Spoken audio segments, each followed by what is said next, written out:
Hi viewers, this is a sort of a follow-up video from my last video about the graded slabbed Canadian bullion, and I've put a few Canadian pieces together for you to share with you, and I'll start off with the earlier Canadian silver.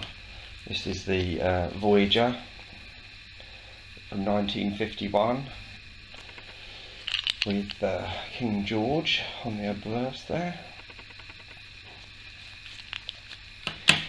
And moving swiftly on to 1958, the totem pole, or also known as the death dollar. My very slow focusing camera. The awful clicking that you'll hear on the audio. Yeah. With Queen Elizabeth. And the next is 1964. Dollar, Quebec, I do believe. Oh no, I don't know much about this one actually, I haven't really looked it up. I'm sure double 66s will fill me in on that one. And Queen Liz there. And I know many of you have got these 50 cents.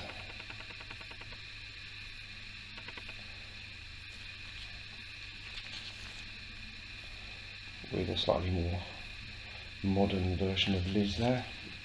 And moving on to a set, the Canada Goose from 67. And obviously there's the whole set, but which are not all silver obviously. Right, moving on to some of the commemoratives, which are again the Canadian Mountie, which I seem to recall is 50% silver. Now that is a beautiful design, that one. And Liz there, you can have a look at that eagle if you like. Thank you. And this is the Silver Jubilee dollar, which again I think is in 50%. I really need to buy a new camera, one that focuses quicker. One that doesn't make an horrible noise while it's focusing. Yeah, very true.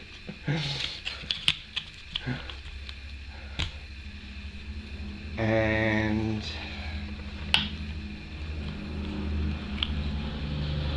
yeah, Sounds like a low-flying fighter plane by the sounds of it. very low flying. I'm glad we got that on camera. Well, on microphone. The polar bear, yeah, we didn't get that on camera.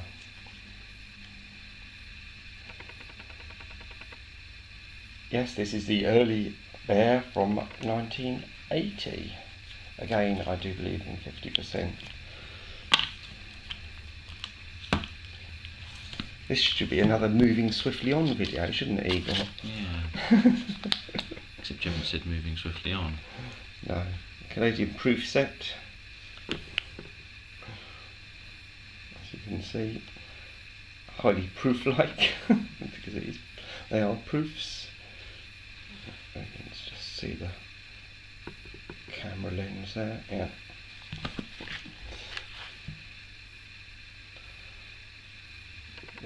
Eagle trying to move out of the way so it doesn't get reflection in the coins. Again. Again. They are shiny, aren't they? They are very, very shiny. So if I put the and of course, you know, that was, what year was that, Eagle? oh God, asking me, 87. 87. Moving on to 1988. This might just simply be moving on, more swiftly. Yeah. Moving leisurely on. Calgary Olympics. Yep, I do believe, yeah, I was right. So It's like TCP. Does it? Nice. Smells like antiseptic. These are stunning proofs, as you can see there. It's like having a mirror.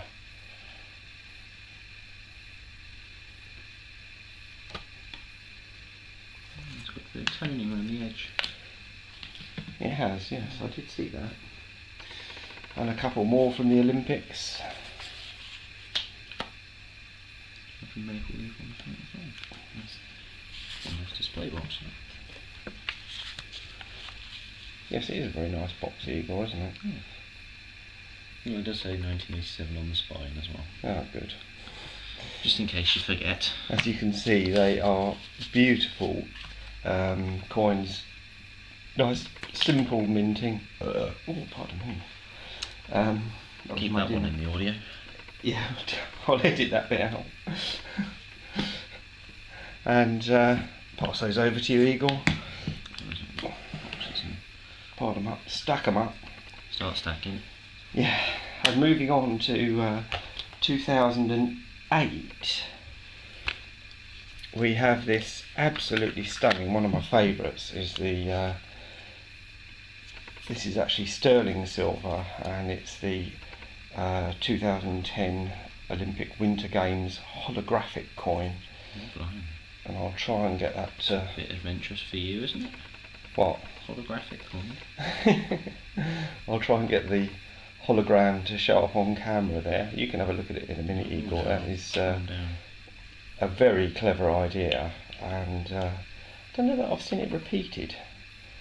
But anyway, Queenie, obviously the Queenie that you see on the modern day coinage there. You can have a look at that, Eagle. And on to 2014. It is rather odd. As you can see, the packaging has somewhat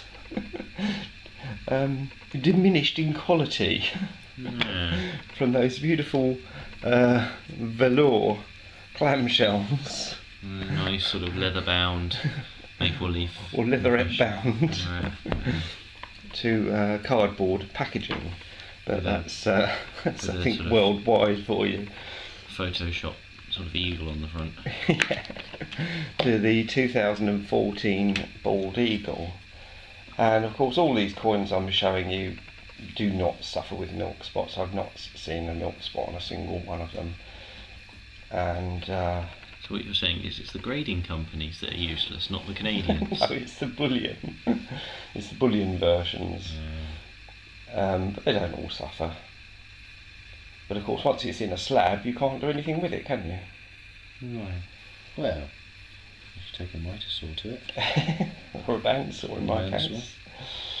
And obviously the Queenie there. And of course not forgetting the great designs of the 20 for 20 series. The wolf, goose, and the whale. And of course, that stack there, right.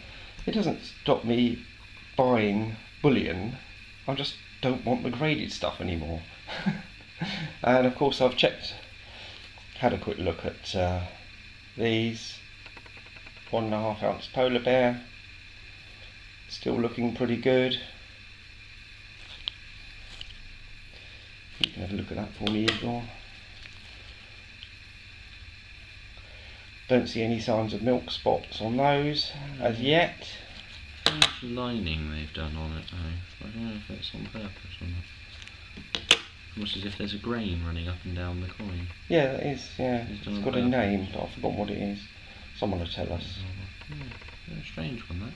Yeah, they all like it, all the bullion ones. Moose. They're just... What did you just call me? Moose. Cougar.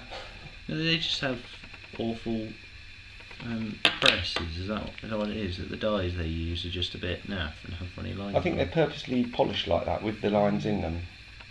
Unlike other coins with flat fields, they've got the I can't think what it's called. Anyway, someone will tell us. I do know.